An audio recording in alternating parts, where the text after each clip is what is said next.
Hoje esse vídeo vai falar sobre um assunto bem pontual para esse tempo, para casamentos principalmente. Nós abrimos uma caixinha no Instagram e vieram vários temas. Entre eles, nós escolhemos um para falar hoje sobre sogra. E eu vou deixar essa pergunta da caixinha para o meu digníssimo marido. E pronto para responder? Vamos lá? Então tá. A pergunta da caixinha da seguidora foi: sogras que ultrapassam todos os limites, se intrometem demais e se vitimizam em tudo. Como é que você traz a sua perspectiva, seu posicionamento, aplicação? Como lidar com essa situação? A grande batalha do casamento, né? Acho que maior até do que as batalhas entre marido e mulher, que é a sogra. Bom, antes dela ser sogra, ela é mãe. Vamos falar sogra e sogro, né? Para não falar que o problema é só a mãe. Antes de ser sogra e sogro, a pessoa é pai e mãe.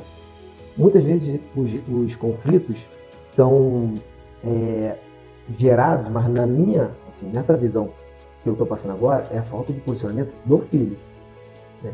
Porque acaba, uma série de outros fatores, ela entrando no meio do relacionamento, quem se sente afetado é a nora e o genro, porque eles não escolheram casar com a sogra, eles escolheram casar com o marido e com a esposa, e aí veio a sogra no pacote.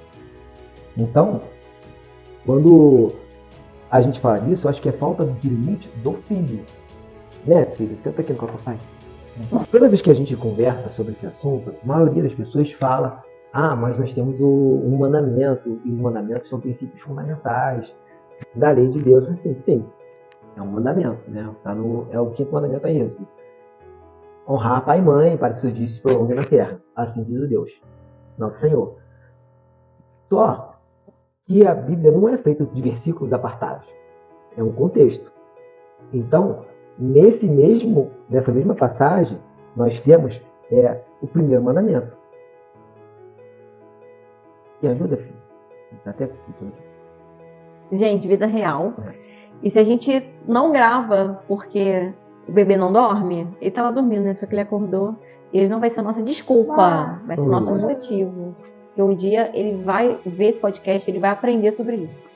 Então, quando a gente fala de mandamento, começando pelos mandamentos, tem uma passagem em Mateus que quando os fariseus começam botar Jesus, querendo botar Jesus em saia, né? Isso é curto. Eles querem inquirir Jesus falando: e aí? Pergunta, né? Está em Mateus 22. Pergunta: qual é o maior mandamento da lei? Jesus respeita a lei mosaica. Ele não veio aqui para confrontar a lei, veio para reafirmar a lei. Então os fariseus perguntam a Jesus: qual é a maior lei de Deus? Ame o Senhor e o Deus de todo o seu coração. É o maior mandamento. Então, se ele fala que a gente tem que amar a Deus acima de tudo, isso quer dizer que tem limites. Se eu vou honrar, se eu vou honrar a Deus, esse é o principal mandamento. Eu não posso atender ao pedido da minha mãe ou do meu pai, se esse pedido... É porque você está botando no microfone, irmão. Se esse pedido... Desce aqui pra mamãe, vem. Vai de encontro à lei. Não, mãe? Se esse pedido vai de encontro à lei. Então, qual é a dificuldade de discernir? A honra, né? Honrar pai e mãe não é fazer todas as vontades dos nossos pais. Principal mandamento: honrar a Deus. Esse é o maior mandamento de todos. Eu não posso atender a todos os caprichos do meu pai e da minha mãe se algum desses pedidos vai de encontro à lei. Tem uma passagem muito interessante que isso expressa bem isso. Pede pra Giovana carregar pra você, vai lá pedir pra ela botar pra carregar. Vai lá, fala assim: irmã, carrega pra mim. Leva lá pra ela carregar pra você. 1 Reis, capítulo 2, quando há a passagem do reinado, quando o rei Davi está no fim dos tempos, né, e ele passa o reinado, né, o reino para Salomão. Primeiro Adonias tenta, através de uma manobra política, tomar o reino. E aí Batseba vai a Davi pedindo para ele reafirmar o trono a Salomão, que era a promessa de Deus. E aí isso é feito. Salomão assume o trono. Só que Adonias não aceita. E ele, através de uma manobra, em princípio, muito despretensiosa, mas cheia de manobras políticas, intenções políticas, ele faz um pedido a Batseba, que é a mãe de Salomão. Ele faz um simples pedido. Eu gostaria de ter a Abisag, a sunamita, que era a última esposa de Davi, como minha esposa. Faça esse pedido, só esse pedido para Salomão. Tudo bem. Na minha, assim, numa visão do que está em relação a esse assunto, eu acho que Batseba não pensou direito no pedido que ela estava fazendo. Ela só queria o quê? Naquela época, tudo se resolvia no fio da espada, né? E até no final dessa história, o que vai acontecer? Adonias vai ser morto. O Abiatai, que era um dos maiores guerreiros de Davi. Ela vai a Salomão fazer um simples pedido. E eu acredito que no coração de Batseba, ela simplesmente falou: eu não quero mais sangue derramado. Eu só quero que a transição do trono seja feita da forma mais pacífica possível. O que é mais uma mulher? Né? Na visão dela, ela entrega a sunamita. Salomão já tem as esposas dele, já tem. Por que ele vai brigar pela madrasta, pela última madrasta dele? Ela foi pedir isso para Salomão. E então, acredito que na visão de não gerar conflitos, Batseba não pensou. Só que se Salomão atende esse pedido, o que aconteceria? Era a última esposa, era uma das esposas de Davi. Então, se eu me caso com uma rainha, eu me torno rei. Isso, se Salomão não para e pensa, fala assim: mãe, olha o que você está me pedindo. Está me pedindo para eu entregar para Adonias, que fez um pedido simples na visão de vocês, a uma das esposas do meu pai. Uma das esposas do meu pai, assim como você, é uma das rainhas. Então, olha o que vai acontecer. Eu estou entregando o reino para ele. O que ele fez? Ele parou: mãe, esse seu pedido não tem como eu atender. Por mais que você seja minha mãe, eu te honro, eu te respeito, mas esse pedido vai gerar uma crise no reino. Então, eu não vou te atender. Entendeu? Ele foi. Porque o reinado foi prometido a Salomão. Honrar a Deus. Então, Salomão, quando assumiu o trono, ele estava honrando um pedido, uma promessa de Deus. Se Adonias pega Abisag como sua esposa, olha o conflito dentro do reino que ia acontecer. Então, não vou te atender. Ele desrespeitou a mãe? Não. Ele só falou para a mãe que aquele pedido ele não poderia atender. Então, ele freou, ele impôs um limite na mãe dele. Não, esse eu não vou atender. Então, o que eu enxergo? Honrar pai e mãe. É lindo. Isso é um mandamento. Isso é nobre. Nós devemos honrar pai e mãe. Mas quando meu pai e minha mãe entram no meu casamento querendo decidir o que eu vou fazer no meu relacionamento com minha esposa e meus filhos, não. Esse limite você não pode passar. Precisa de ajuda? Vai para o hospital. Precisa de acompanhamento, uma consulta? Vou. Precisa de ajuda financeira? Eu vou te ajudar. Mas a minha família, eu cuido. É porque existe uma confusão aí, né? Justamente essa questão de honrar, né? Honrar e não fazer as vontades, né? Por exemplo, eu tenho que honrar meu pai e minha mãe, mas eles não têm que ficar dentro da minha casa, eles não precisam morar comigo, eu não tenho que fazer a vontade da minha mãe na hora que ela quer. Então tem sempre esse conflito, né? Porque às vezes o próprio filho, como você falou, essa questão do posicionamento, se o filho não entender que ele é que coloca esse limite, que ele é que estabelece um limite saudável, né? Aqui tá aqui essa linha aqui é o limite que minha mãe pode chegar. Daqui para cá é eu, minha esposa, meus filhos, a família que eu construí, né? Então acaba que o marido, né, no caso, o marido ou a esposa, para ambos, né, é válido, é que tem que pôr literalmente esse limite claro, né? Mas a minha mãe vai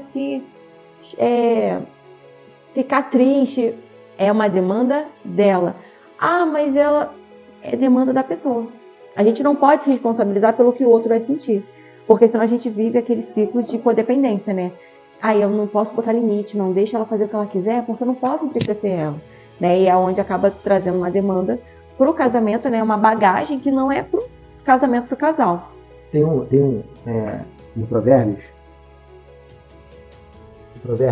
25, acho que 25, fala como é que é? Ponha raramente o pé na casa do seu vizinho, para que ele não se canse de você. Sim. Então, serve pra tudo, né? Pra tudo. Pra casamento, pra amizade. Então, tem aquele convívio, né, de sogro e sogra, o tempo todo na casa do filho ou da filha, em um momento vai gerar conflito. Porque pode chegar um momento inoportuno. Por exemplo, estamos debatendo alguma coisa do nosso dia a dia. Criação dos nossos filhos, escolha de que para onde nós vamos passear, do que nós vamos comprar. Nesse momento, no meio desse debate, porque é natural, você pensa de uma forma, eu penso de outra, tomo as decisões e eu tomo outra. E muitas coisas a gente tem que entrar no acordo. Nesse dia, chega meu pai e minha mãe. Pega aquele clima de discussão dentro de casa. Olha o momento inoportuno. Não, e tem muito isso em relação, na verdade, a várias situações. Por exemplo, a gente, por exemplo, a gente veio de uma criação, né? Criações completamente diferentes. Só que quando nós casamos e decidimos, e daí tivemos a Giovana, a gente pode ter replicado algumas coisas, mas também ressignificou outras. Então, por exemplo, a gente não mimava a Giovana, no sentido de não dar limite. Aí, quantas situações dessa, por exemplo, acontecem? Um exemplo, a criança fez algo. Deixa eu só te interromper para falar o versículo correto. É 25:17 de Provérbios. 25, não faça visitas frequentes à casa do seu vizinho, para que ele não se canse de você e passe a odiá-lo. Aqui na minha versão, tá assim: não sejas frequente na casa do teu próximo, para que não se enfade de ti e te aborreça. Entendeu? Então, é o limite que ele está falando. Aí, voltando essa questão de estar próximo, né? A gente mesmo já passou por isso. Por exemplo, vou brigar com a Giovana. Você chamar atenção. Aí tem vó que ela não entende que o papel dela não é nem estragar e nem educar. Ela precisa o quê? Fortalecer. E quando, por exemplo, tem essa cultura, né, principalmente acho que quando tem filho, tem muito conflito em relação a isso, né? Se a mãe, a sogra no caso, né, de ambos os lados, for muito se intrometer demais, não entender que ela não tem que se meter nem na criação. Mas não posso falar nada. Não pode falar. A partir do momento que não foi pedido opinião. Por quê? Porque a criação é do pai e da mãe. Eu discordo com aquele jargão de que vó e vô foi feito para estragar. Né? Porque senão vai contra, inclusive, aquilo que eles mesmos fizeram.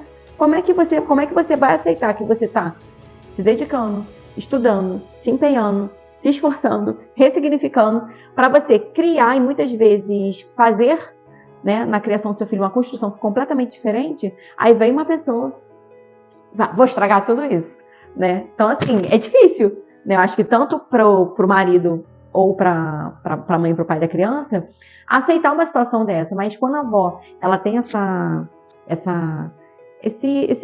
ímpeto, né, de se mexer, não vai brigar na minha casa, não pode brigar na minha frente, por que não?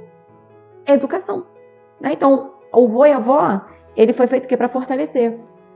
Inclusive, biblicamente falando, honra pai e mãe também fala sobre isso, né? Se você é avó, se você é avô, isso é muito importante. Porque o vô e a avó, eles precisam fazer o quê? Não, eu não posso falar para o meu neto, para a minha neta assim, não conta para o seu pai. Fazer com que a criança desobedeça o pai e a mãe. Porque na prática, ele está aprendendo que na casa da vovó e do vovô pode mentir, pode ter segredo, e não está fortalecendo, está desconstruindo. E você está o quê? Ensinando o filho a desonrar um mandamento. Desonrar um mandamento. No caso, a avó está ensinando o neto a descompletar o mandamento de Deus. De ensinar os netos a desonrarem os pais. E eu acho que também, eu acho que realmente isso é uma coisa muito lá de trás, e eu não acredito realmente que os avós façam até assim, propositalmente. Porém, é lei, né? Então, lei e mandamento, sabendo ou não, haverá frutos disso, porque são sementes colhidas. Então, isso faz parte da construção do caráter da criança. Né? Lá na frente, eles vão ter aprendido que com a vovó e com o vovô podia mentir, podia enganar. Não tem problema. Então, tudo isso vai ficando entranhado dentro do caráter da criança, né, da construção. A passagem de Gênesis, né, quando fala de repetido Mateus, quando fala que deixará pai e mãe para se unir a sua esposa, o esposo, isso é a formação de um novo núcleo familiar. E a gente, quando fala de família, ele é um núcleo. Eu compreendo que tem famílias, cada família vive de um jeito. E se a família vive bem, eu falo, cara, amém. Ah, minha mãe mora comigo, a gente se dá super bem, ela cuida. Amém, maravilha. Se tá bem, se vocês não estão quebrando princípios e estão vivendo bem, tá tudo bem. Amém também. Amém. Eu só estou falando na regra geral, as pessoas saem das casas e casam com seus cônjuges e vão viver uma vida, né, na sua casa. E quando você faz isso, né, naquele momento ali, não pode ser que no futuro, né, os nossos pais vão ficar idosos e muitas vezes necessitam de ajuda. Né, acompanhamento médico, acompanhamento até para acompanhar, precisam no banco junto.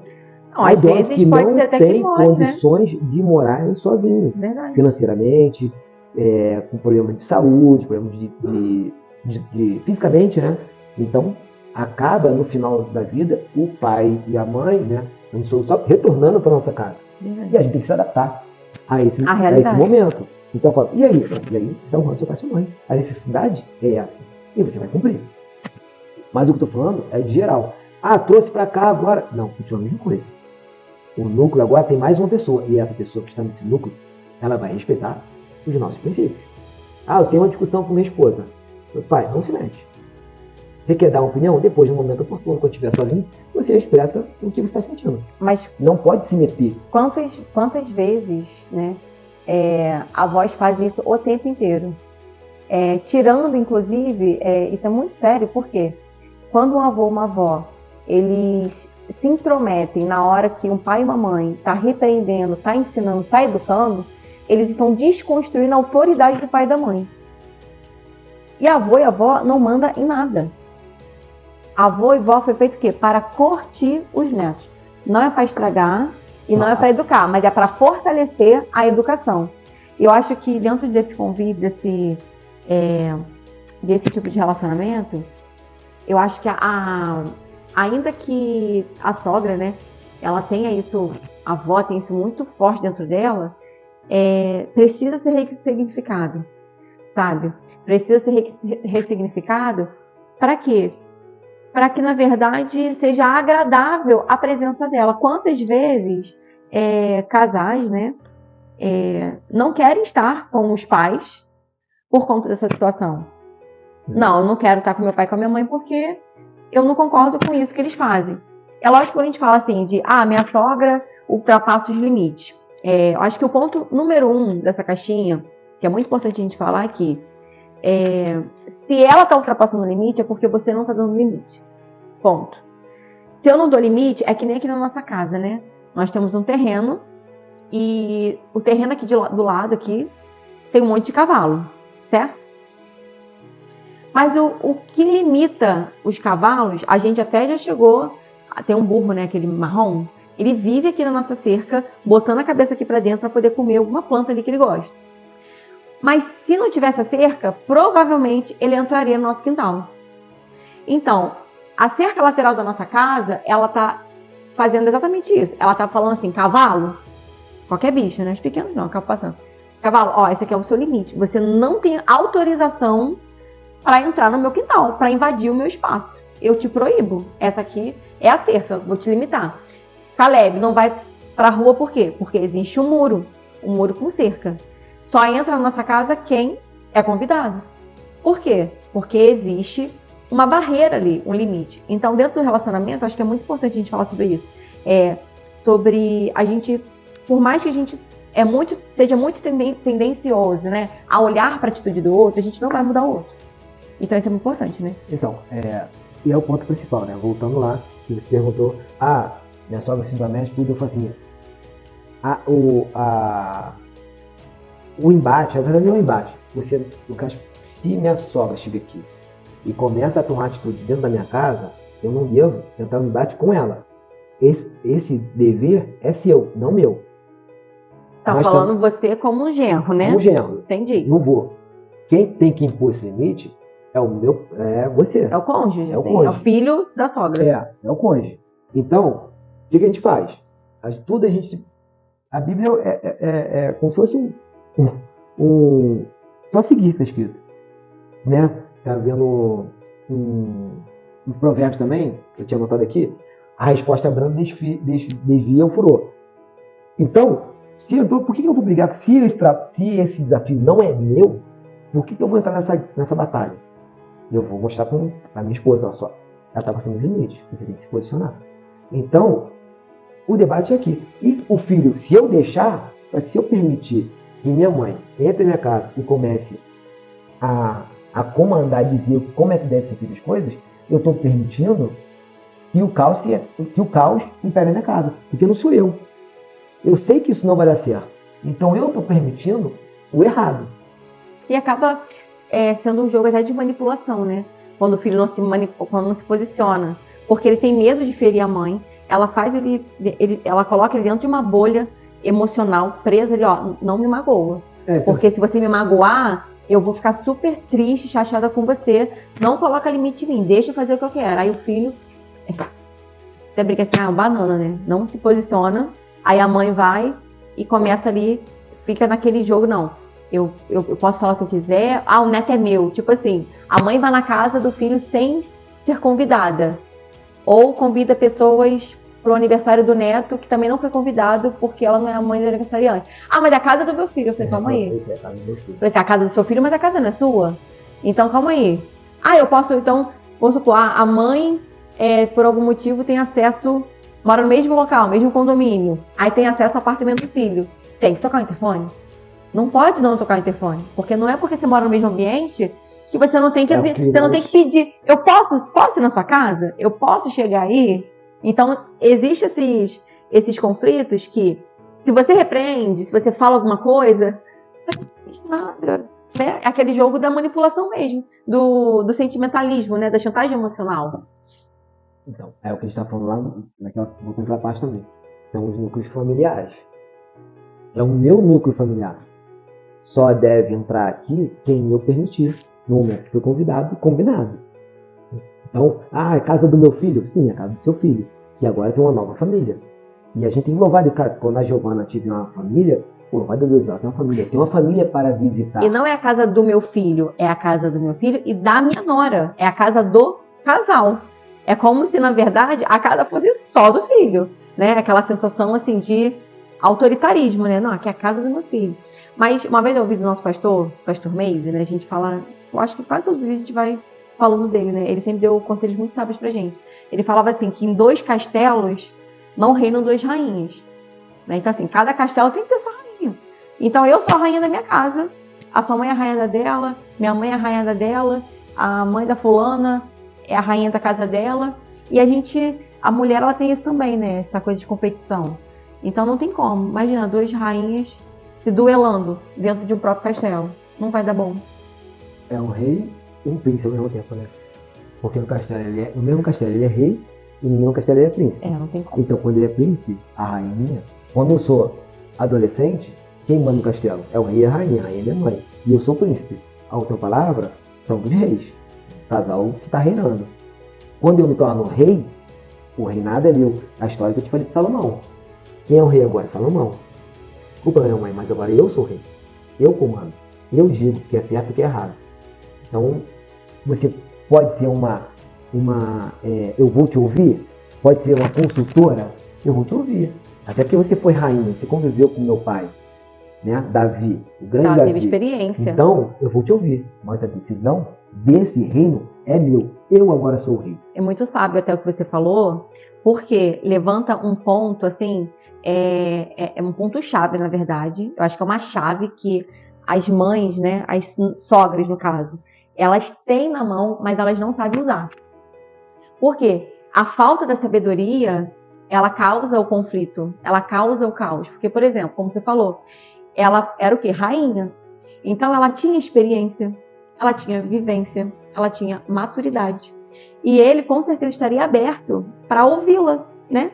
Como conselheira, como uma mulher, uma rainha madura, que já estava à frente do tempo dele.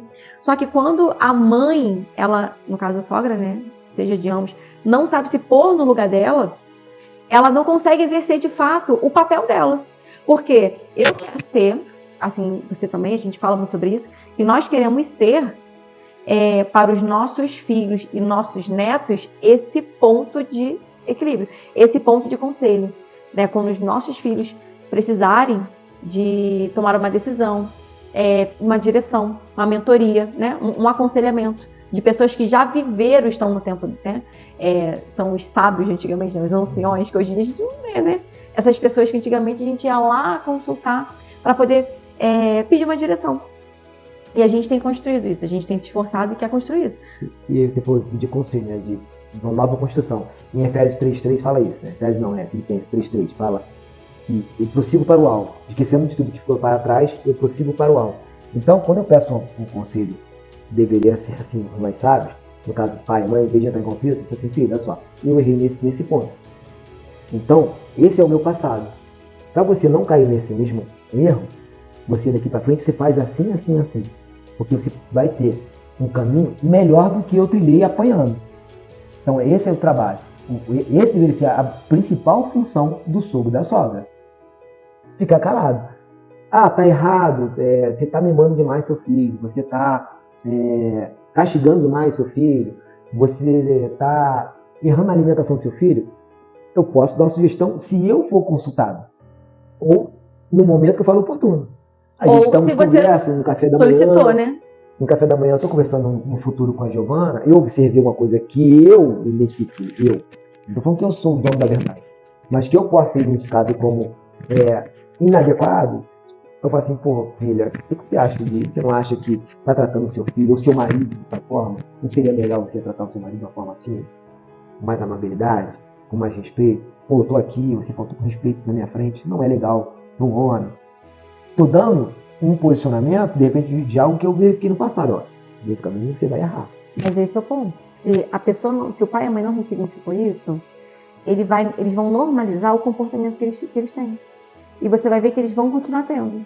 Então, se isso for sinalizado, na verdade, está sendo sinalizado, foi observado, mas não foi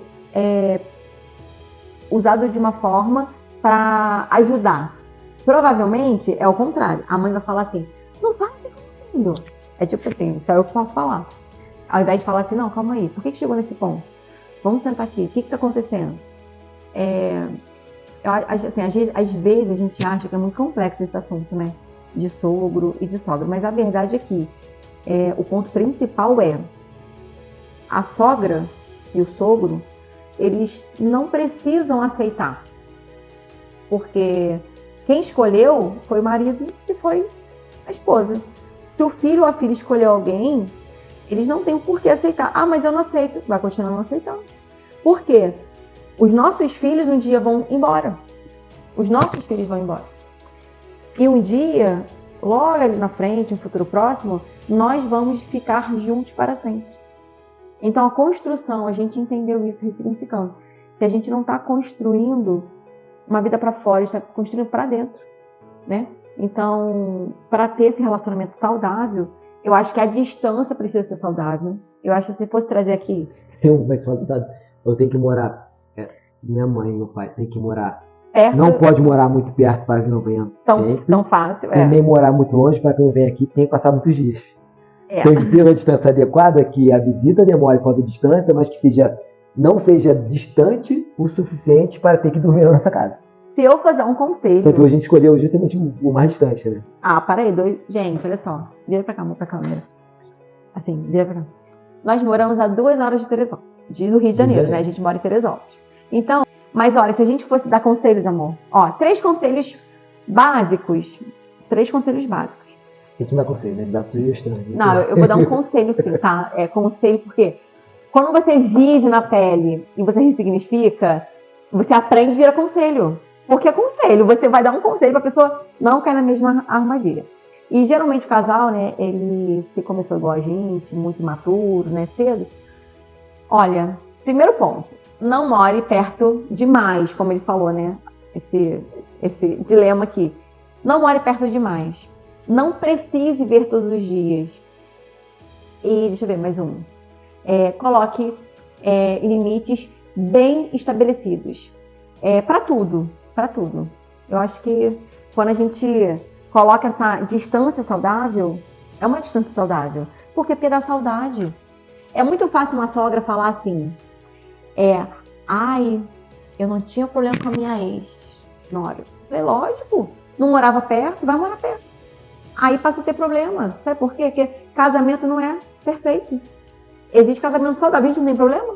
Casamento saudável não é casamento perfeito. A gente não tem problema? Sempre. Então pronto, não, nem sempre.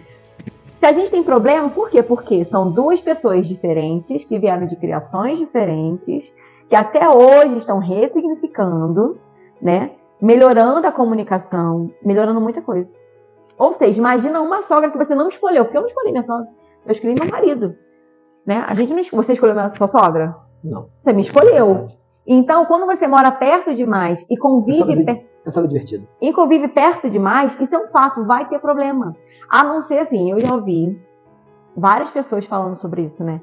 Nossa, minha sogra é como se fosse uma mãe pra mim. E o que eu faço hoje?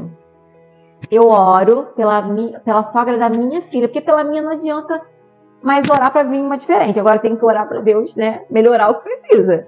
Mas o que eu faço? Senhor, prepara uma sogra pra minha filha, que seja como se fosse uma mãe, que não queira competir com ela, que abrace ela como filha, que traga ela para perto, que seja como Ruth, que tenha a sabedoria de Ruth. Inclusive, isso dá até um outro vídeo.